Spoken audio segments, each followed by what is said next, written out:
Cleveland. The Cleveland Browns have selected multiple players in the second round of the 2025 NFL Draft. Matt, first of all, how you doing, buddy?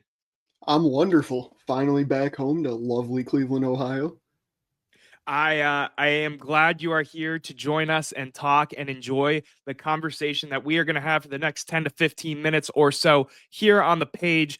Um, the Cleveland Browns have selected two players in the second round. We're going to break that down.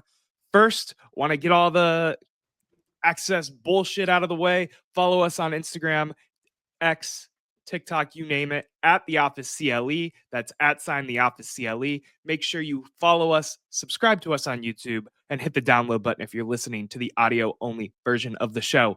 Okay, Matt, let's get into it. The Browns had pick 33 and pick 36. Let's go this pick by pick. So the first pick for the Cleveland Browns was a head scratcher for most, and that was Carson Schwarzenegger, linebacker, UCLA. And before I let you go, I want to say John did call out that he wanted this linebacker to be taken.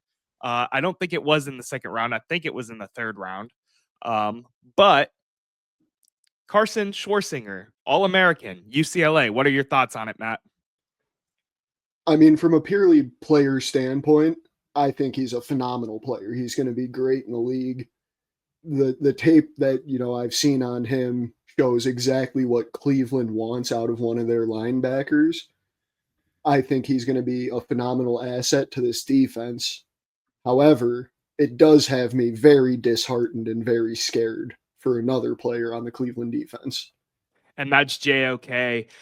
He was shown to be returning to the facility. That he was even pictured working with an exercise band, but I am nervous too that they went this high with linebacker that it might be an insurance pick on the fact that they are worried about JOK.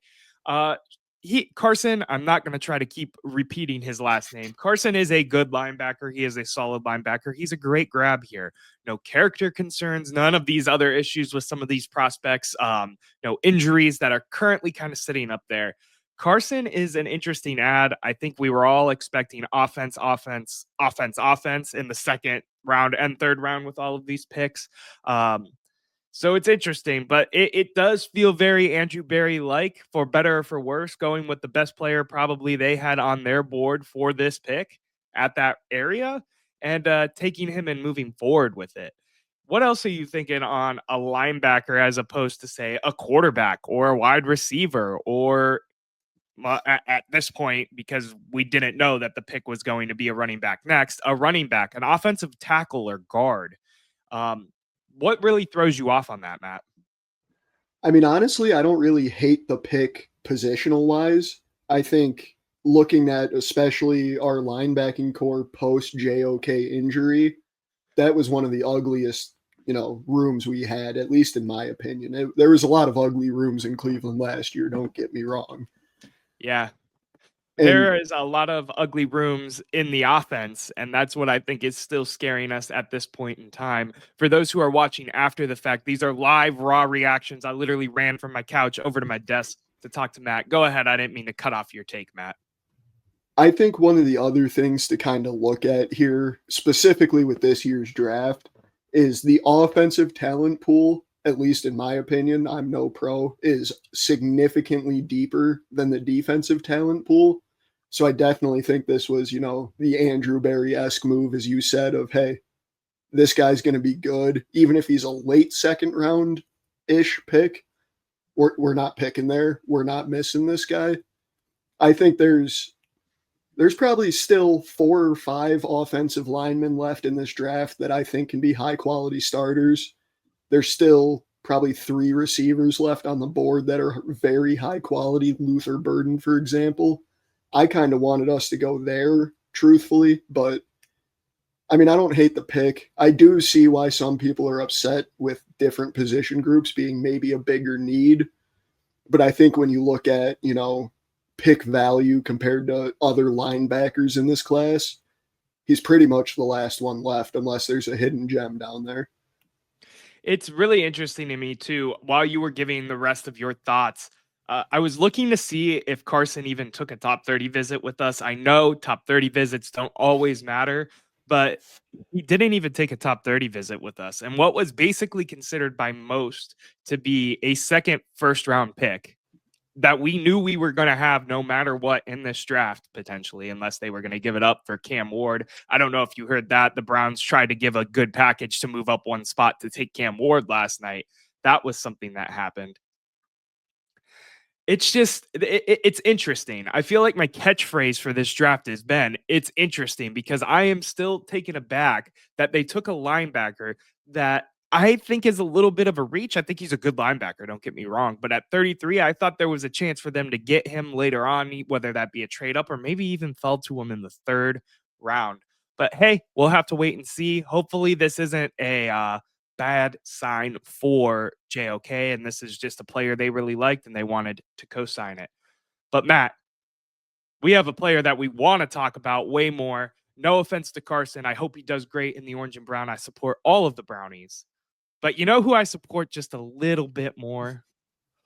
Buckeye Brownies. And the Browns have selected Quinshon Judkins, running back from Ohio State. I have had him mocked in multiple of my mock drafts in the third round. I think he is the perfect fit for a new running back for the Cleveland Browns, not just because of the fact that he's an Ohio State running back, but he has the build, the running ability, the lack of wear and tear on his body to be a bell cow back in the AFC North. What were your reactions when they finally picked Quinshon Judkins? Fully honest, I accidentally spoiled the pick for myself by opening up Twitter like before the Seahawks pick was even announced, and I see breaking Browns have selected, and I started running around downstairs like a little kid. I was so excited. I think I think the key here, because you're seeing online, at least for me, a lot of people are upset we went Quinshon over Travion. I do think it's a 1A to 1B type scenario. I think the key to look at here, though, is we play in the AFC North. Think of I was going to every say, elite AFC North running back currently or through history. They're big bodied, bruising backs. You don't have the shifty back in the AFC North outside of Le'Veon Bell. I'm not a non-ball knower, I promise. But it's way more common to see a bruiser succeed in the AFC North. And I think that's exactly what we were looking at between the two. That's the decision we made. I love it. I think that might even be my next jersey, to be honest. yeah, Judkins is a jersey I'm thinking about as well, especially because I have the Nick Chubb hanging up and he is still not signed back to the Brownies. I did see Mary Kay Cabot. It may not have been her. It may have been another talking head or another media source for Cleveland sports media saying that the dialogue has opened for a Nick Chubb return. So I think we might be in the clear there, but still a Buckeye on the offense. I love Big Thanos, but a playmaker Buckeye on the offense for the Cleveland Browns, and one that I have thought highly of. Tim Lyons just said Henderson went to the Patriots, by the way. So that's going to be an interesting look at over there with Drake May and everything. But this isn't a I like that. Patriots channel. I do like it as well. I'm curious to see how Henderson, I almost said Hendrickson because Tim Lyons is a Bengals fan. I am curious to see how that goes. I'm excited for Judkins to be here, man. I'm excited to see what the Browns do in the third round. Is there any other thoughts you got going on for the second round? We could talk for longer. I'm totally fine. I'm trying to think of what else I have. I'm just pivoting back to you.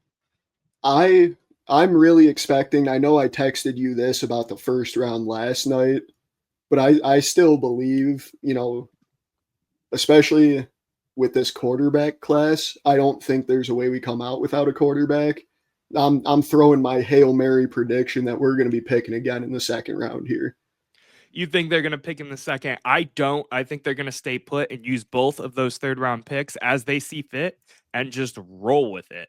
Um, I think they like the fact that they ended up having 5 top 100 picks in this draft, that they can add 5 key players to this team when they weren't looking at that initially. And they got moved out of some of those later rounds with some of the trades, the pick swaps they had with the Texans, and then some of the swaps they had going on during, of course, the blockbuster Jaguars trade that happened yesterday. Matt, grade the Browns' second round as it stands right now before we go back to watching the draft, and then we'll come back and react when the whole thing is said and done. Whew. That's a tough one because it's hard not to grade with my heart in the sinking pit of feeling that JOK is a serious issue right now. But Yeah. looking purely at the players we drafted, I'm going to have to give it a B. I don't think I can push it to a B plus, but I don't think it's a B minus. I do think Carson might have been a touch of a reach. Like we've said, though, I don't hate the pick. I like the fit for us. Obviously, we both like Judkins. Uh, Overall, draft wise, I know this isn't an overall draft show, but I missed last night. I think the Browns are killing it. That trade was phenomenal for Cleveland. I loved every second of that. Yeah, I'm still shaken up right now. I have no idea what the Browns are going to do. They threw me for more of a loop with a linebacker, and then Judkins going in the second round threw me for a little bit of a loop. I thought there was a chance he falls to the third round, but I'm glad we snatched up a running back that I am high on regardless. So all the way here for it, all the way here for them to go and do that. I have to give this a C plus though. I was gonna go a little bit higher in the heart of hearts. I know it's a C plus in my mind because the linebacker threw me off a little bit, but they're making smart picks in terms of what their thought process is, and I can't fault them for doubling down on their thought process as opposed to buying into the hype that we all have of Shador at number 2 or Travis Hunter at number 2 or whatever the hell we've been talking about on the channel and on other channels, other media sources throughout Cleveland sports that have been just flat out wrong about everything that's going on with this Browns team. Noah the Debbie Downer, how do you even do shows with him, Matt? Matt, how do you even do shows with me?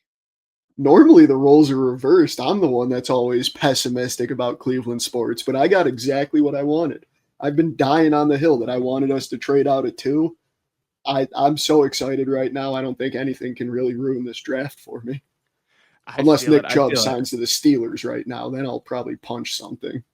Yeah, I'm curious. I want to go back, see what's going on with quarterback. I want to see where Sanders falls because I'm curious. You said Steelers, and I wonder if that's going to come back around in the second round. They don't have a second round pick though, so maybe the They third round. make a move. Who knows? The NFL draft is definitely in full swing.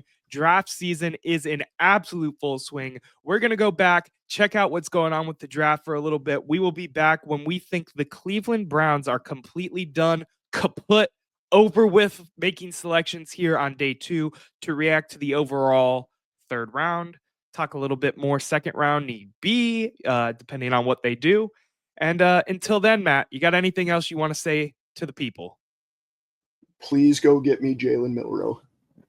You're on the Jalen Milroe train. I think I'm leaning that way too. I think they think he's going to fall to the third and they're going to get a steal of a deal out of one of the most athletic players in here. That's my prediction. Before we come back, we will talk to you guys in a little bit. This is At the Office, a Cleveland sports show. Peace.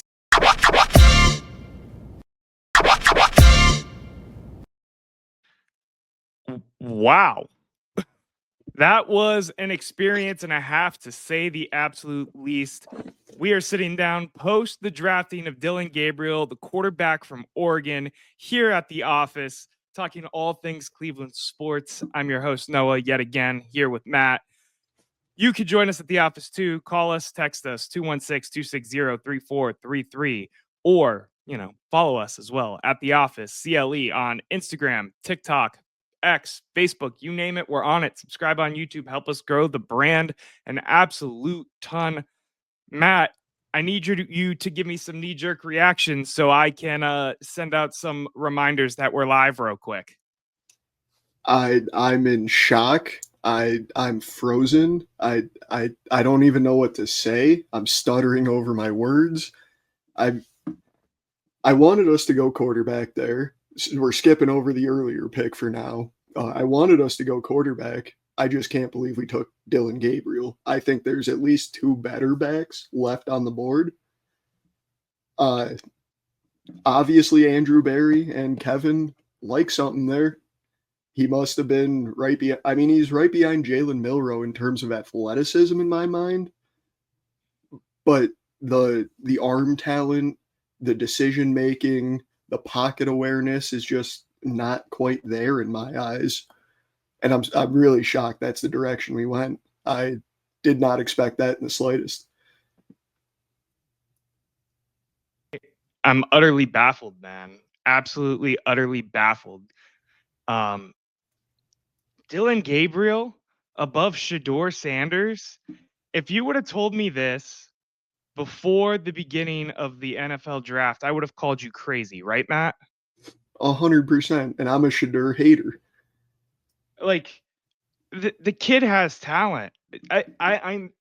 I'm still at a loss for words. Like, did he really tank these interviews that bad that he has still not been taken off the board? And I know you're keeping an eye on this. For those who are listening after, this is legitimately following the Dillon Gabriel pick and our knee-jerk reactions right out of it. Listen, they did great in the middle of these 4 picks. They did the fan service picks. Harold Fannin Jr., I almost said Baldwin Wallace, Bowling Green kid, guy that grew up in the area from Canton. They did Quinshon Judkins, national champion Quinshon Judkins with the Ohio State Buckeyes. I don't even hate the Carson pick because he was rated high on the universal board of all the drafts. He was ranked 44th out of all the prospects. He's a hard hitting linebacker, and it's a position of need. Dillon Gabriel makes me scratch my head. I don't know what we see in this kid. Isn't he super old too? Like show, Mhm. however the hell you say his name. The fact that he went before Shador is crazy to me. Listen, I've been a Shador backer on this page, and I'm at a loss for words because I thought this guy had his head on straight. All the reports seemed like he had his head on straight. What did he do in these interviews? What did he do? Is it the fact that he didn't throw until it was like only in his favor? What is going on? I'm at a loss for words. Matt, we could talk about this and we could continue to talk about this. You got any other thoughts? I like outside of utter disbelief, kind of shock. I mean, I don't see a future where Dillon Gabriel is a quality NFL starter, even if he got to sit under Tom Brady for 5 years. Like, I feel like if we were going quarterback there, which I'm not disagreeing with in the position selection, you still have obviously Shadur Sanders on the board. And in my opinion, I know I'll probably get flamed for the hometown pick a little bit, but I'd rather have Will Howard than Dillon Gabriel. I think Will Howard has more upside. I mean, man, we talked earlier this week when our mock draft went live, and I was off of Will Howard. I'd rather have Will Howard than Dillon Gabriel. And maybe I'm wrong. And maybe Dillon Gabriel lights it up for us and they see something and found something in a guy that I just did not see. But I am still at an absolute loss for words. They were sitting there on the ESPN ABC broadcast talking about Shador, the fact that he slid, the fact that he could still be the 5th quarterback off the board, because who else would go off the board right now? And then they trot up there and pick Dillon Gabriel. I mean, me and producer Deshaun, and yes, that is canon here on the channel now after last night's 4-hour live stream. Me and producer Deshaun were sitting on the damn couch watching the draft, and we were both like, huh?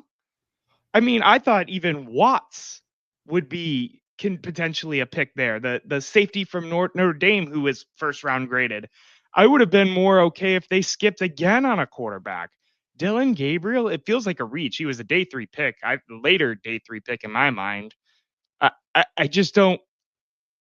Maybe we're as a group of media, small channels like ourselves, big media platforms like ESPN are just so out of touch with what's going on with the NFL at this point because I've got no clue, man. I'm at a loss for words. I just like the weird thing to me here is up until this point, up until that pick, I was kind of 50-50 on our like I like our first 2 picks, 3 picks a lot. And then it kind of started to, be some head scratchers for me. The tight end, Harold Fannin Jr. He's a baller. I just think we have bigger needs. I'm sorry, we're not trying to blow past him. We did pick him up earlier in the. We'll get to Harold Fannin in a second. I'm in no rush to get past what's going on right now. I'm just in the moment of awe and shock with that pick. Go ahead, continue. I like. It feels very much like a wasted pick. like you just said, Watts, who went 2 picks later to the Falcons, Jalen Smith, even the DB from USC. I would have liked to have him. I just, that tight end pick, especially, which I know you will get to, made me think, okay, we're clearly offensive focused now for a majority of the draft the rest of the way, which is fine. That's what I think we needed to be. I can't wrap my head around Dillon Gabriel being the best quarterback left on Cleveland's board. What do they see? He's not even a scheme fit for Kevin Stefanski. He's a shotgun drop back guy, not a play action roll out, create his own space. Like I don't get it.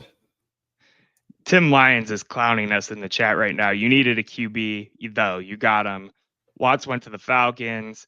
You've been a lot of wrong on Shador to Cleveland. Yeah, you're totally right. I'm eating my words day by day right now. Yes, the laughing emojis do apply as well. I deserve it. I'm looking at Bleacher Report's big board, and I use Bleacher Reports because that's what I grew up looking at for the big board for whatever reason. I remember like back at the Johnny or even younger than that, Brandon Whedon looking at Bleacher Reports. Dillon Gabriel was the 10th ranked quarterback on their big board. I don't know what's going on because I was pulling tweets of Colin Cowherd and other big name media people saying that the Browns were doing a good job in this NFL draft. And then they just said, hold my beer. Like, I'm at a loss for words with what's going on with Dillon Gabriel. They must, if they do, they think this guy's the franchise? Like, that's why they reached. You know, Hold on one second. Tim Lyons, still love you, bro. We all have bad takes here and there, but sometimes you got to listen to us old guys looking from the outside. You're totally right. I'm eating my words. Jonathan Durham said, I think they chose a rookie that no one will want to see play to give Pickens and Flacco more reps. I'm devastated. Shador should have been the pick. I feel devastated as well. I lost for words. Matt, we can harp on this and maybe we'll wrap around and harp on this. Harold Fannin Jr., give me your full-blown take on that pick because I'm a big fan of it. He's one of the prospects I really liked for the Cleveland Browns. What do you think about Harold Fannin Jr.?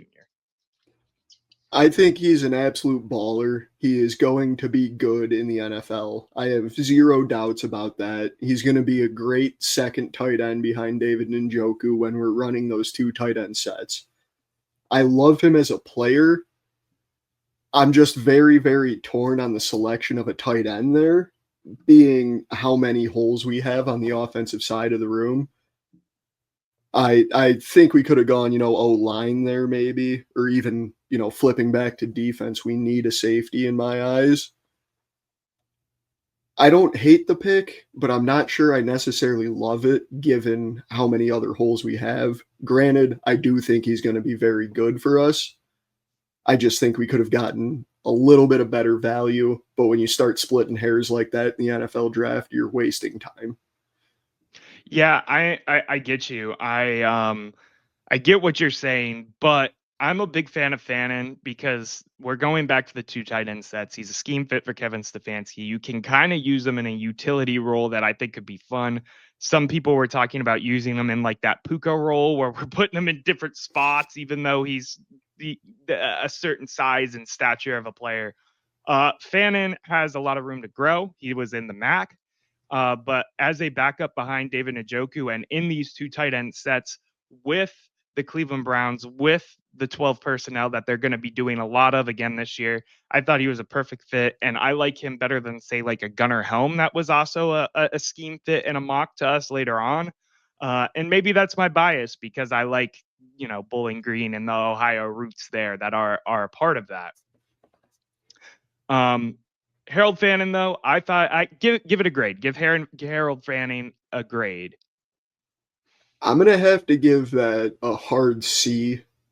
I can't get over the other positional needs, but like I said, I'll give him a C plus because he is a baller, but we could have gone elsewhere, I think.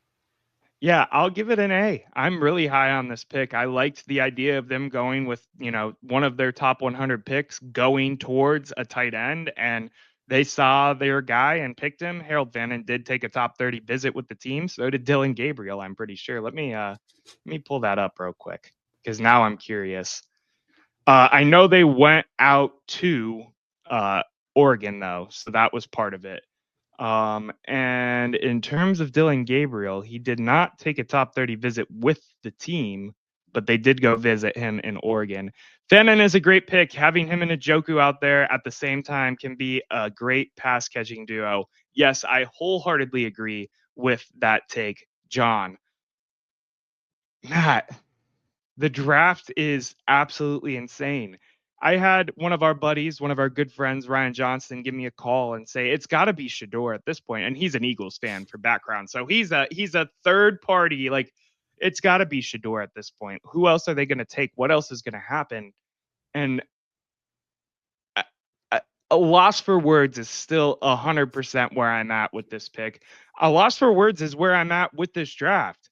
Whether it be the trade at the beginning, whether it be Dillon Gabriel now, whether it be the fact that we ended up with Mason Graham at number 5. And I'm a Mason Graham fan overall. I think he's going to be a great player. I just don't think he was the best in terms of what the Browns need right now. Day 2 of the NFL draft has been absolutely freaking insane. I don't even know how to describe it. This is one of the wildest drafts I have ever sat through. And I'm not using hyperbole. And that's a shout out to the stream last night as well. I'm not using hyperbole when I say that. It's insane. It's just been absolutely insane. Matt.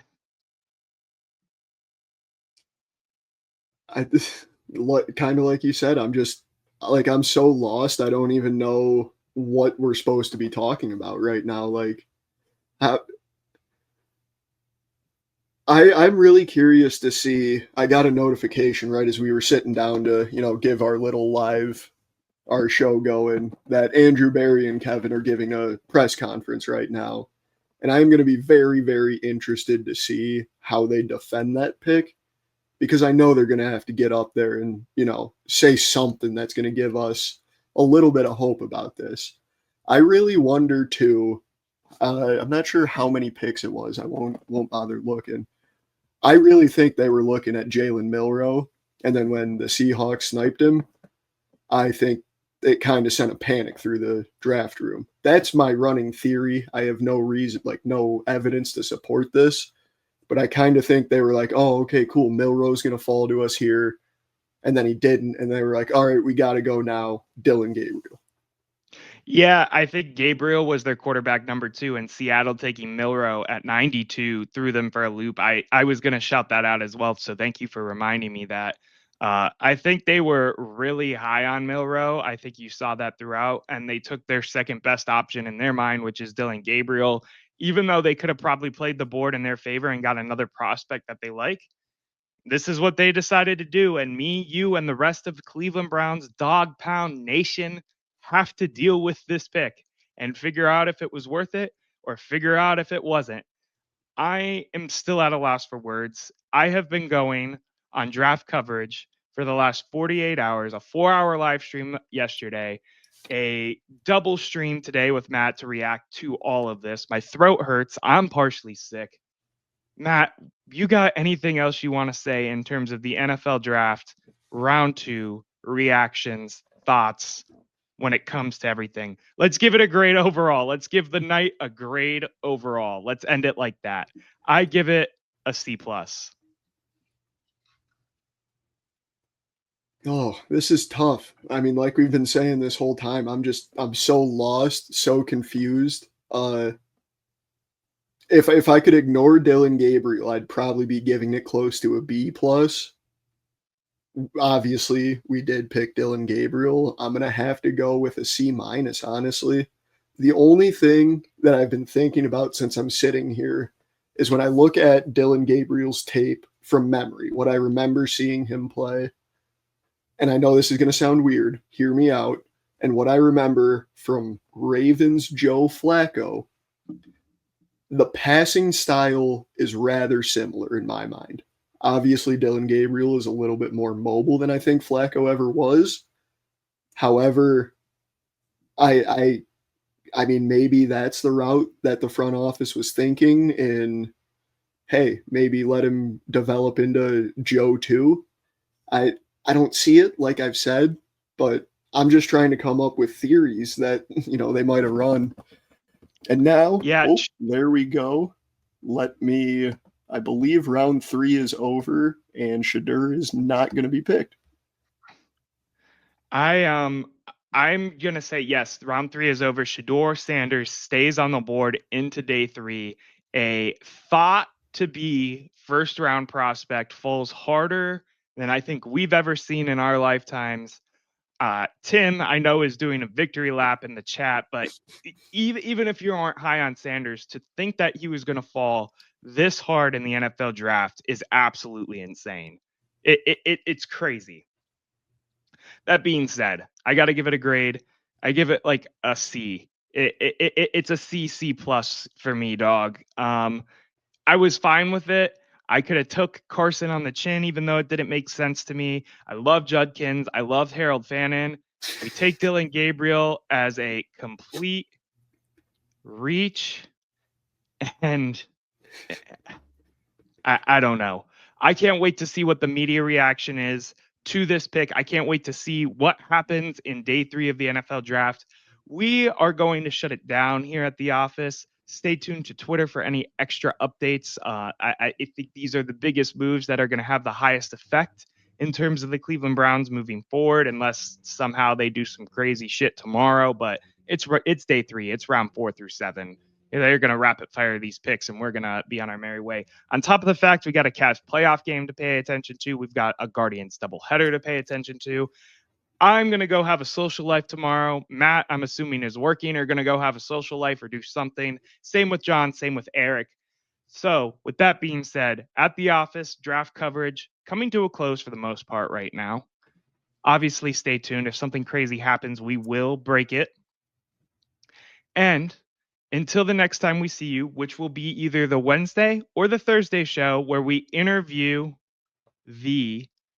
one of the founders of women's pro soccer, men's pro soccer, Cleveland pro soccer here on the page. We will see you next time at the office. Matt, you got anything else to say? I hope that this 20-minute live session ends up there with the Bills fans mad at the Josh Allen pick and the Chiefs fans mad at the Patrick Mahomes pick. I really hope so. I do. I want to be clowned like that, please. I will gladly wear the whole clown outfit if Dillon Gabriel is the franchise quarterback pick here. I just don't know. I have no idea anymore, and it just remains to be seen.